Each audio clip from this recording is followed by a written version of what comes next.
Right, welcome to another edition of the Objective Football Banter Show. I'm your host, TTWWZY, and on today's show, I'll be as objective as possible, except on issues that involved, the North London derby that played out over the weekend. No objectivity there. No objectivity. Well, so it turns out that, we had a lot of games that played over the weekend. The Manchester derby also played, a very important derby in English football. Manchester United came out 2-1 winners against Manchester City. Continue. I love it. That's why I'm on this app. I really stunned Manchester City, to be honest. I don't think Manchester City saw that coming. They played quite well. They controlled the game for large periods. But, the way the Manchester United have been playing lately, they really look, good value for money. Eric Ten Hag deserves credit. He's done a fantastic job trying to get the best out of those players. There's a little issue of £300 million that he spent though in the summer, but no worry, let's still give him credit for where he's due. I think he's done a very good job, and I think they are really going to be a force this season. Manchester City, for all the attacking firepower and for all the threats that they carry up front with Erling Haaland, I think that they still have a lot of issues to work on. There is this compactness that they usually have in midfield and in wider areas. There's this threats that they usually pull from wider areas, and I just don't think that this season they are really much of the threats, especially in the wider areas. The centrality of the way they play, Kevin De Bruyne and Haaland, through the middle, it's still very potent. It's very potent. It's actually the most potent thing about them at the moment. So, and I think that they might still recover, but they've been stunned lately. They've been really stunned. Of course, Arsenal and Manchester United will meet each other next, in Premier League this coming weekend. And what a cracker that promises to be. Two of the traditional powerhouses in English football, really popular clubs, and a tie between both clubs are always very, tasty. And we expect to see how that plays out. Chelsea, of course, won 1-0 against Crystal Palace. It was not a very convincing performance. It was quite tepid, and there were one or two issues here and there. But a lot of people, we just look at it that it's possible that things are not just up to scratch yet, and they could still improve. They could well still improve. You want to think that Graham Potter is still building a squad, and so he came and was given a squad that he didn't have a chance to improve, because the window had closed by the time he arrived. So really, there was really little that he could do. I think he signed, a player or two in this January window, and he has been quite impressive with the way he's going about his business. Of course, their latest acquisition is Mudryk from Shakhtar Donetsk. You remember Arsenal had been chasing Mudryk for, more than a month, going back to 2-3 months. And of course, Mudryk himself had been excited about the prospect of joining up with Mikel Arteta and his squad. Those posts on Instagram, repeated posts on Instagram. He was even following the games. He was really interested. But like I said in previous episodes, the whole concept of a transfer, that you agree a deal with a player, that you agree a deal, personal terms with the player, doesn't really mean anything. That you agree a deal with a club, but you have not really agreed with the player, it doesn't really mean anything. Every single part of a transfer has to be completed, and if that doesn't happen, the player doesn't get to move to your club. You might agree a deal with a player, personal terms and all that. If you cannot get to agree with his club, you can get the player. You might agree with the club. If you cannot get to agree personal terms, you also won't get the player. So these are all the elements. Arsenal did a lot of dithering, time wasting. Obviously, I think it was all down to the fact that they had a valuation that they had set and they didn't want to exceed it. It's very similar to what happened with Cucurella and Manchester City during the summer. Remember, Manchester City wanted to sign Cucurella from Brighton, and Brighton insisted on getting 50 to 60 million pounds for the player, and Manchester City stuck to their guns that they were not paying, I think, 45 to 50 million. I think about 45 million pounds, and they didn't think that it was worth more than that. Chelsea came, in the last minutes, snatched the deal and paid 62 million pounds for the left back.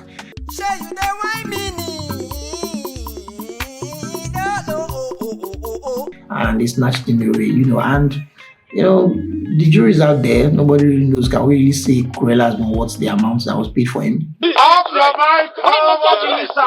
can't really say.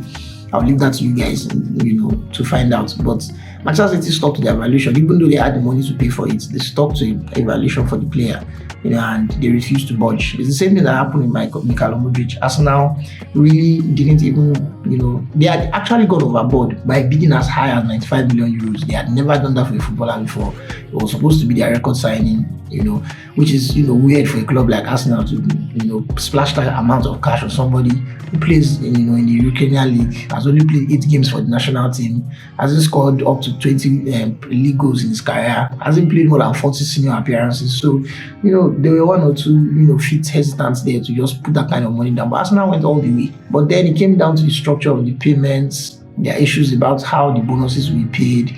Most of the add-ons that I think Arsenal were adding into the contract were not, readily very achievable for Shakhtar. So Shakhtar feared that, some of these add-ons might never really come to fruition. Chelsea, on the other hand, came in the last minute, gave really realistic add-ons, made it very easy for Shakhtar to accept the offer, and obviously, Chelsea eventually signed the player. A little interesting part is the fact that Chelsea owner Renat Akhmetov actually, pledged £25 million to the Ukrainian Defense Forces in support of the war in Ukraine, between Russia and Ukraine, of course. And, I think there is also a part of the add-on that says Chelsea and Shakhtar Donetsk will play a friendly match after the war is over. We don't know when the war will be over, but obviously, Chelsea and Shakhtar Donetsk are going to play a football match after the war ends. So you see, all those kind of add-ons is the way it is in the football business. Transfer business are so murky. What we are finding out now that is not based on the fact that Chelsea tried to sign Mudryk. They've actually, contributed to the war efforts, just to get Mikhail Mudryk to become a Chelsea player. These are some of the conditions that you hear, in transfers, and some of the clauses and add-ons that you can hear during transfers, and some of them can be really mind-blowing. Arsenal stuck to their guns. They refused to go into a bidding war for the player, and obviously they had a North London derby to play 24 hours later. And my that was fantastic.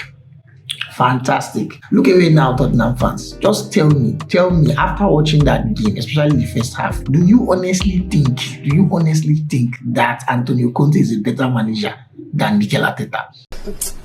Because if you consider the way that, Antonio Conte has been playing all season, the signs were there that they were disintegrating. Of course, Harry Kane will get his normal goals, he will try to break records and all that. But as a squad, as a team that plays football, they've never really been impressive, especially this season, which is interesting because they spent more money than Arsenal in the transfer window this season. They spent 60 million of the Queen's finest. They spent it on Richarlison, and it's January the 17th, and he's not scored a league goal. He's yet to score a single goal in the league after moving to Tottenham for £60 million. Imagine if Arteta spends £60 million on a footballer. You would be terrified. Every single player Arsenal has spent good money on, maybe apart from Nicolas Pepe lately. Honorable Minister, it's okay. Every single person Arteta has spent well over £45 million for. Really good players. Thomas Partey, Ben White. Those have been really good. Martin Odegaard is not even up to £35 million. Martin Odegaard was signed for £30 million, and he's on course to be, contesting for one of the, for the player of the season based on his current performances. Arsenal blew them out of the water. Arsenal were just excellent on the day. Passing was crisp. Position was on point, off the ball movement, elite, everything was okay. There was this long range shot by Thomas Partey from outside the box that smashed the crossbar. Oh, that ball had gone in. Orgasmic. So happy. We are so happy. We are so happy. Well, I think that Tottenham really have a lot of work to do. I think they will still try to sign one or two players this window. Arsenal, of course, are also trying to sign a player this window after losing out on Mikhail Mudryk, of course. They are trying to sign a player or two, and I think they will get one or two over the line, because if they really need to win the Premier League, if they think that winning the Premier League with this squad is possible, then they have another thing coming. Premier League is a very unforgiving competition. It's a marathon, it's not a sprint. That you're on top of the table and you're topping by 8 or 9 points really isn't any guarantee in January. You have to be looking at April, end of April, first week of May, before you can start coming to conclusions that okay, maybe you could get over the line. But in January and February, a lot of things can happen in the league. So Arsenal, for all the good football they've played, for all the performances that they've done, they would need to strengthen the squad. I would like to see them add Yuri Tillemans in midfield, and of course add another winger. Of course, now that they've lost Mudryk, my recommendation would be Nico Williams of Athletic Bilbao or Musa Diaby of Bayern Leverkusen. Obviously, it's up to the club to see what they want to do about that, but I would expect they sign a very exciting prospect, a very exciting footballer in the wings to take some pressure off, Martinelli. Well, we see how the games are playing over the weekend out, and we're seeing all manner of strange results. Liverpool 3-0, a loss to Brighton away. They were really, really poor on the day. Kaoru Mitoma is a wonderful winger. He's a wonderful, excellent winger. I heard that, he had the chance to sign a professional contract at the age of 16, but he turned it down and tried to go to uni. But here's the funny thing. His project topic in the university was the art of dribbling. He had to actually plant a camera on his head and make body movements, several body movements, and came to the conclusion that these and these and these and these and these ways are the best ways to get past the defender. So you imagine that somebody who spends, time in university studying how to dribble, like someone spends time in university studying how to dribble, and then Trent Alexander comes along with his Rastafari hair and comes and thinks that he can get this done. He was mesmerized, he was bamboozled, Kaoru Mitoma made a mockery of him, he embarrassed him. It was a really horrible show for Liverpool. Yeah, you could give them one or two credit that a few players are injured, but even when some of those players were not injured earlier in the season, Liverpool haven't really looked good value for money, to be honest. They've signed Cody Gakpo, they've signed Darwin Núñez, and still they really don't look threatening. It goes back to what I actually always believe, that one of the biggest mistakes Liverpool made was letting Sadio Mane go. Liverpool lost at least 60% of their fear factor when Sadio Mane left, and that's what they're actually having to pay for now. Well, all that has happened. We'll see what plays out in next week. Liverpool and Chelsea obviously are playing each other in the next game week. Arsenal are hosting Manchester United, while Tottenham are going to Manchester City, who of course feel like wounded lions and would want to perform, want to do very well in front of their fans. It will be really, really interesting to see how the next game week comes out. Well, that's been it for me, really. That's been it for me for this episode. I really hope that I catch you guys in the next episode. We actually are having issues with our page. We lost our page, so we are trying to recover it back. But until then, you watch this episode on this page. And if you want to watch our other episodes, you can just check, on the Objective Football Banter Show on YouTube, and you see our remaining videos. But if we still are not able to get, our previous page, we'll, subsequently continue to put out our episodes on this new page. Thank you guys. So please, I implore you guys to like, share, and subscribe this page so you can help us grow. Thank you so much for the support. I love you so much. Have a happy new year. No, not a happy new year. It's the 17th. Thank you so much, guys. I love you. See you guys next week. Bye.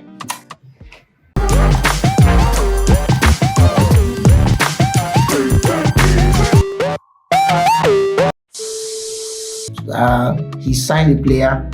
He signed a player or two.